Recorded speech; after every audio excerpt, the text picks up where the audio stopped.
확정 판결 후의 범죄로 다루어야 한다. 즉 판결이 확정된 죄와 동시에 심리할 가능성이 없는 경우이기 때문에 이때는 그냥 그 사후적 경합범위 안 되는 경우죠. 그래서 사후적 경합범위 되지 않는다. 네. 그래서 2번이 맞는 내용이고, 그 다음에 3, 4번은 같은 판례인데 판결 요지 1번, 2번을 크로스로 1번을 4번 지문, 2번 판결 요지를 3번 지문으로 이렇게 크로스를 해가지고 갖고 왔어요. 보기 3번 판결 요지 2번부터 먼저 보면, 아직 판결을 받지 아니한 수개의 죄가 판결 확정을 전후하여 저질러졌다. 판결 확정을 전후하여 저질러졌으면은 분단되죠. 분단되기 때문에 경합범 관계가 아니라고 했죠. 네.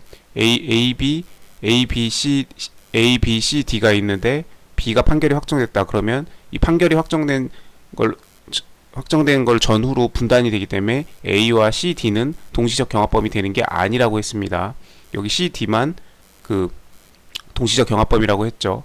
그런 식으로 판결 전후로 확정을 전후해서 저질러진 경우에 A, B, C, D가 있는데 B를 기준으로 갈라지게 되면 이 앞과 뒤는 동시적 경합범이 될 수가 없다. 여기는 분단되기 때문에 그냥 별도로 A 따로 C, D 따로, C, D는 같이 동시적 경합범이 맞는데 A하고는 갈라진다.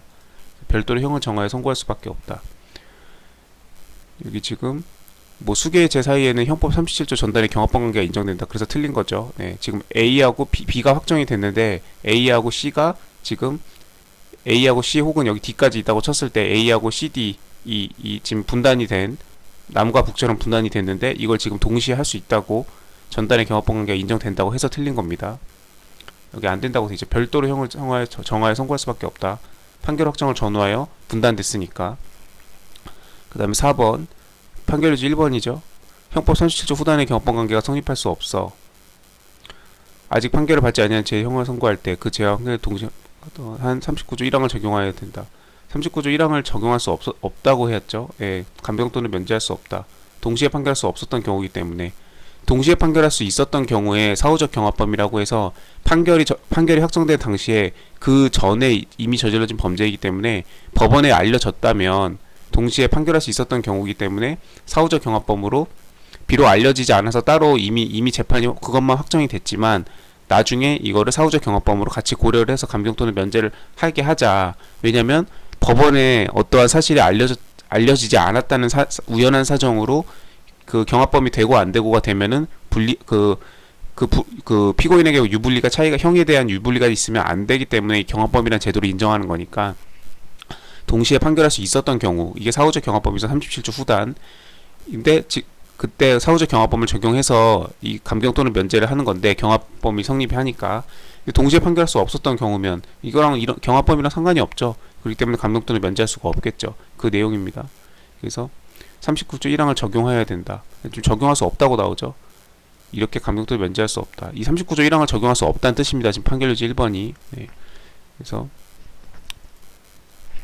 4번도 틀렸다. 아까 여기서 A, B, C, D가 있는데 B가 판결이 확정되었을 때 판결이 확정된 죄와 판결이 확정되기 전에 A와 B는 이게 사후적 경합범이죠. 원래 A, B를 같이 했었어야 되는데 B만 범죄 사실이 법원에 기소되고 법원에 알고 있어서 법원은 당연히 B에 대해서만큼 당연히 판결을 하겠죠. 근데 사실은 판결이 확정되기 전에 이미 A라는 범죄도 저질러 놓은 상태예요. 근데 이거는 A는 법원에 알려지지 않아서 이거는 같이 고려를 하지 않았던 것 뿐입니다. 그러면 이러고 나서 이제 시간이 지나서 나중에 A 죄에 대해서 판결을 하려면 B가 판결이 확정된 사실이 있으니까 그러면 A를 B와 사후적으로 지금 경합범으로 보겠다는 거 아니에요. 그렇게 해서 이걸 A와 B를 사후적 경합범으로 보는 거고, 여기 C나 D가 있다고 했을 때 이 C나 D는 B하고 사후적 경합범이 성립될 수가 없죠. 이건 그냥 따로의 별개 얘네들끼리는 동시적 경합범이 될 수 있어도 B하고는 상관이 없는 거죠. 그래서 지금 C와 D가 B와 사후적 경합범이 성립해서 37조 그 후단의 경합범 관계가 성립한다는 내용으로 지금 돼 있어서 이게 4번이 틀린 겁니다. 후단의 경합범 관계가 성립할 수 없는 경우는 이 C하고 D가 B하고 후단의 경합범 관계가 성립할 수 없는 관계죠. 그렇기 때문에 이때는 39조 1항에 따라 가지고 감경 또는 면제가 안 되겠죠. 왜냐면 C, D는 B와 별도로 그냥 따로 국밥으로 하는 거니까 B가 무슨 형량을 받았던 B가 무슨 죄든 전혀 상관이 없는 거죠. 쉽게 말해서 B가 판결이 확정될 당시에는 A라는 죄만 저질러 놓은 상태니까 그때 당시에는 C와 D는 죄를 저지르지 않았으니까, 네, 범죄 사실이 없는 거니까. 그래서 감경권을 면제할 수 없다. 사후적 경합범 관계가 아니니까. 네.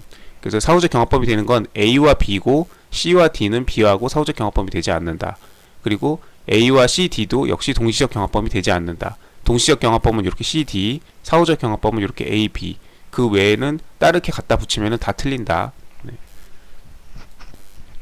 그래서 그냥 여러 개 수개의 죄가 그냥 여러 개만 다 갖다 붙이면 경합범이 되는 게 아니고, 네, 37조 전단과 37조 후단이 되는 경우를 정확하게 구분하고 있어야 됩니다. 알고 나면 별거 없어요. 별거 없는데 너무 쫄 필요 없습니다. 네. 이해가 안 되면은 반복해서 책 읽어보면서 특히 교수 저 보세요. 네. 요약되어 있는 그 수업용 기본서 수험서 보지 마시고 도서관에 있는 두꺼운 책 베개로 쓰는 교수 저 엄청 두꺼운 책 보면 설명이 아주 자세하게 나와 있습니다. 네. 이해가 안 될래 안 될 수가 없게 자세히 나와 있으니까 경합범, 아까 형사소송법이라고 했는데 왜 형사소송법이 튀어나왔는지 모르겠어요. 네. 형법에서 되게 형법 총론에서 되게 어려워하는 그 첫 번째 난관 중에 하나죠. 네. 그래서 잘 공략을 하면, 네, 객관식은 물론이고, 네, 2차생들도 경합범위 주제가 떴다 그러면은, 네, 고득점 할 수 있을 겁니다. 자, 문제 17번 드디어 이제 강론이네요. 문제 총 25문제 중에 16번까지가 총론이고, 네, 25문제 중에 16문제가 총론이면은 이걸 4 곱하면은 4, 6에 24, 64%가 총론이고 36% 나머지가 이제 강론인가 봅니다. 자, 모욕죄 설명을 옳지 않은 거. 뭐 이것도 2차에서 잘 나오는 주제죠. 1순위는 아니지만 2순위 주제 정도는 되죠. 자, 모욕죄는 공연히 사람을 모욕해서 공연성, 전파 가능성 막 튀어나와야죠. 범죄로서. 그쵸? 사회적 평가를 의미한다. 사회적 평가를 그 사회적 평가, 외부적 명예 이런 것들을 실추 이렇게 보호법익으로 하고 이런 것들을 이제 그 다운 시켰을 때 범죄가 성립하죠. 저하시키는 저하시킬 만한 추상적 판단이나 경멸적 감정. 네. 다소 해학적이라는 그 사정만으로 유튜브에서 뭐 개 얼굴 합성한 거 막 그런 판례도 많죠. 뭐 수도 없이 맞아. 모욕죄는 아파트 인터폰으로 그 집주인이 그 손님하고 집안에 있는 걸 뻔히 알면서도 인터폰으로 집주인을 욕해가지고 그 집안에 있던 그 집주인의 손님이 같이 인터폰은 그 다 울리잖아요. 수화기로만 들리는 게 아니라 다 들리게끔 했을 때 그때 명예훼손이었나? 그게 성립했던 사안. 모욕 명예훼손은 비슷해가지고 같이 가죠. 보통 의미한다. 기본적인 일반적인 모욕죄에 대한 저기 언급 포문을 열고 시작하는 거죠. 네. 2차생들은 모욕죄가 떴다 그러면 답안에다가 이렇게 발라주고 시작해야 되는 일반론 1번 맞는 거. 모욕의 수단과 방법에는 제한이 없다. 언어적 수단은 아니라 비언어도 가능하다. 뭐 몸짓으로 우리 뭐 이렇게 그 서양인들이 동양인들 뭐 이렇게 눈 작다고 이렇게 하는 거 그런 거 다 저기죠. 이런 거에 그 비슷한 그런 같은 괴를 같이 하는 그런 것들이죠. 표현을 하더라도 그것이 사람의 사회적 평가를 저하시킬 만한 추상적 판단이나 경멸적 감정을 전달한 것이라면 모욕죄 성립하겠다. 반드시 언어로만 말로만 해야 되는 건 아니다. 네. 시각적 수단만을 사용한 모욕이라 하더라도 그 유튜브에 갑에 뭐 누구 정치인이었나 누구 얼굴을 개 얼굴을 합성한 사진, 네. 그런 것도 모욕죄 성립할 수 있죠. 근데 다만 그 사례에서는 다소 해학적으로 표현했다는 것만으로 이게 경멸적 감정이라고 보기까지는 조금 어렵다. 그냥 웃어 넘길 수 있지 않냐 이 정도죠. 뭘 법원에 이거를 모욕죄로 고소까지 해서 법적으로 처벌할 사안까지는 아니라고 이제 했던 사례였습니다. 피해자가 입는 범행의 가벌성 정도는 사용 경우에 비해 차이는 없다. 예. 뭐 언어라고 해서 더 엄하게 처벌하고 비언어라고 해서 뭐 덜 엄하게 처벌하고 아니면 그 반대거나 그런 건 아니라는 거죠. 다 기본적인 내용들이고 맞는 내용이죠. 3번 공연성 전파 가능성 나와야죠. 모욕죄 명예훼손죄 공연성이 인정될 수 있는 경우 용인의 여부는 외부에 나타난 행위의 것들 일반인이라면 어떻게 평가할 것인가를 그래서 그쵸.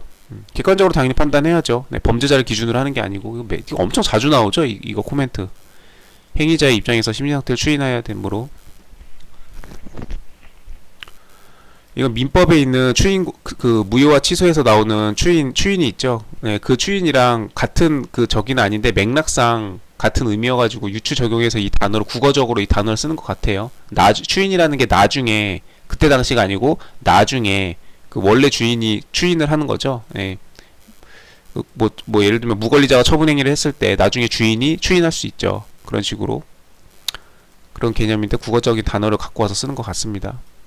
행위자 입장에서 나중에 객관적으로 일반인이라면 어떻게 했을지 판사가 객관적인 시선에서 판단해가지고 하는 거죠. 그래서 전파 가능성이 있었다. 범죄 행위 당시에